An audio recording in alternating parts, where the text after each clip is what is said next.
Class 10 এবং 12-এ থাকা mostly স্টুডেন্টরাই এই একটা ভুল করে থাকে, যে ভুলটি হলো যে তাদের স্কুলে বা টিউশনে স্যার বা ম্যাম তাদেরকে নোট দেয় আর বলে যে তোরা জেরক্স করে নে সবাই, তারপর মুখস্থ করে নিবি।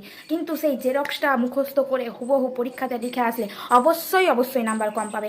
কেননা একটা এক্সাম্পল বলে দিই, যে তোমার ক্লাসে ধরো 50-60টা স্টুডেন্ট আছে, সেই 50-60 জন স্টুডেন্টরাই সেই সেম নোট মুখস্থ করলো, আর সেই সেম নোট যেটা মুখস্থ করেছে সেটাই হুবহু পরীক্ষাতে লিখে আসলো। এবার তোমাদের সবার খাতা তো একটা স্যারের কাছেই যাবে, যেহেতু তোমরা একই স্কুলে পড়ো, সেই স্যারটা সবাইকে গড় নাম্বার দিবে, কারণ তোমরা সবাই সেম লিখেছো।